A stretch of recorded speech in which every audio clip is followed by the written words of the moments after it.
Hey guys, what's up? So this is the time of year that I get a lot of emails and text messages from parents about little leaguers, mostly like 10-year-olds that have kind of transitioned from like that AAA. So when you're like the 8 or 9 age to the 10 through 12 age, about 10-year-olds just, kind of striking out a lot. And what I find is that every video that I look at, and also like a lot of major league strikeouts on fastballs, what you see is that the hitter oftentimes is not late. They're just swinging too low. So that's because when you go up a level, velocity increases, the spin rate increases, okay? So a fastball spins backwards like this, okay? As velo increases, spin rate increases as well. So when that happens, the ball will drop less than you expect it to drop. Cool? So if the ball spins faster, the ball will drop less. So baseballs can't actually rise just because, of the angle that you're throwing it at and, where it ends up in the catcher's glove. They can't actually rise, but spin can affect them and they can drop less than you expect. And the harder you throw and the more spin rate that you have on a fastball, the less it drops. So if you look at a guy like Justin Verlander, Max Scherzer, you look at most of their strikeouts, a lot of times, and I used to think this like almost my whole life up until now, or up until the last couple of years, when you look at a lot of their strikeouts, they're not making guys miss because guys are late in their fastballs. Major league hitters are very much accustomed to seeing, 97, 100 mile an hour fastballs. That's not the issue.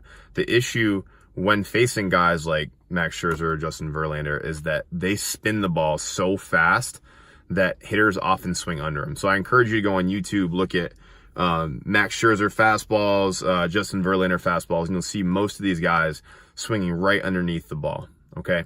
Now, when little leaguers, how does that apply, right? So when you play AAA in Little League, probably the average fastball velocity is anywhere between like 45 and 50 miles an hour. And then as you go up to like Majors Little League, most of the fastballs are anywhere between like 50 and the top end's usually like 65 miles an hour or something like that, right? So when those fastball speeds increase that much, right? So let's say you're a 10-year-old kid and you're going up against a 12-year-old who's 6 foot and can throw like 70 miles an hour or 65 miles an hour.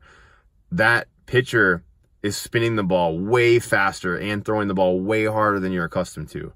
So what I see is even when these little league hitters are on time, and I see it all the time, they swing right at the perfect timing, but they're just missing the ball. A parent sends me a video and they say, oh my gosh, what's wrong? And really what's happening is they're just swinging under the ball because they're not accustomed to seeing a fastball that's spinning at that rate. So as a coach of a little league team, what usually ends up happening is, they get frustrated. This 10-year-old isn't hitting the ball. What do I do? So they try to they think it's like a swing problem. So they try to do a million different things to try to get this hitter to actually hit the ball because they think that the reason they're not hitting the ball is because their swing's bad. That's not always the case. Often a hitter isn't hitting the ball just because they're not aiming in the right spot. I was just talking about this with a pro hitter that I work with today about how, making vertical adjustments and learning how to make those on the fly when you're an elite hitter is really, really important. Now, I'm a coach. I'm not an elite hitter, so I don't want to make it sound like I'm very good at these things, but each pitch, so changeup spins slower than a fastball, but spins in the same direction than a fastball, right?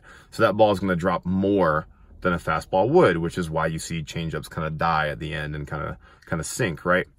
A fastball obviously is going to spin the most, and a curveball that spins forward, so it's going to drop down. If it's a 12-6, sometimes a little bit to the side, but regardless, it's really important as a hitter to be able to not just swing at where our eyes tell us the pitch is, because science tells us for the last 10 to 15 feet when the ball is coming in, we're not actually going to be able to see the ball. So once it gets to that 10 to 15 feet range, we're kind of making a gamble on where we expect that ball to be when it crosses the plate.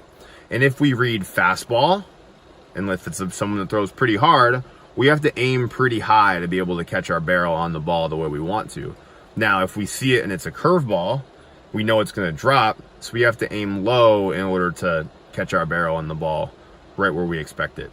So it's really important, guys, to be able to make those adjustments. And the reality is that a 10-year-old kid, they can't make those adjustments because they don't have the spatial awareness that an older athlete might. Now, can they learn that? Yeah, absolutely. But the reason that they're missing these balls oftentimes is not because their swing is bad. There certainly are times when a 10-year-old athlete is missing the ball because their swing's bad. Let's say a kid's really, really bat dragging, incredibly bad, or some other bad things are happening. But typically the reason that these guys struggle when they first come in is because they're not aiming in the right spot. They're used to someone throwing slow and spinning the ball slow, and their eyes get accustomed to seeing the ball in X location at the last moment, and that means it's going to end up in Y location and they're going to crush it. And the reality is when that ball is coming in, when they see it here, they're like, okay, I'm going to swing here. The ball is really going to go here. They miss it. They're out. Coach thinks it's a problem.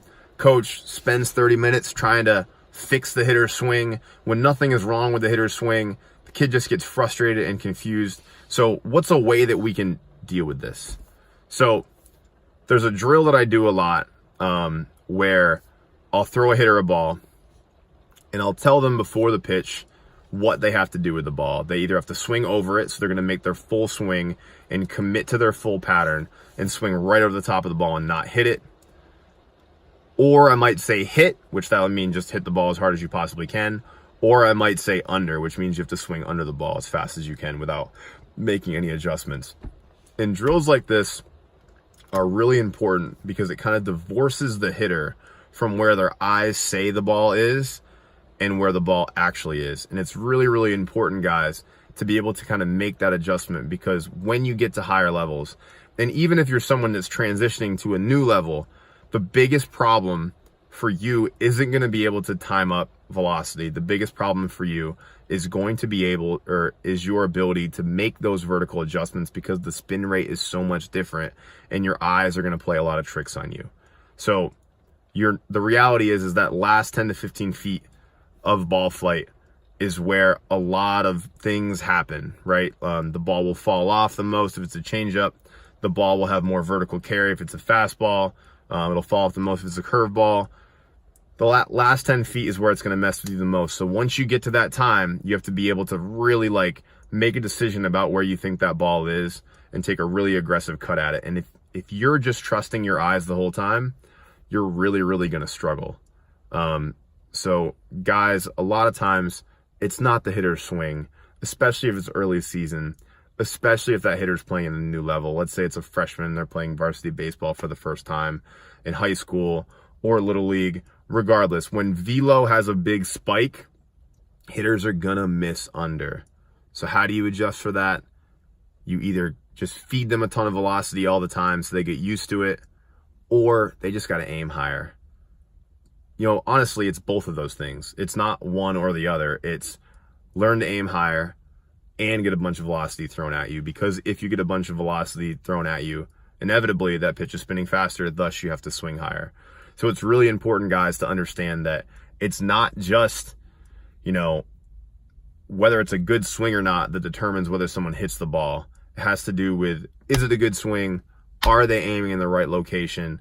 Are they swinging at the right time? And when those three things are married, then you crush.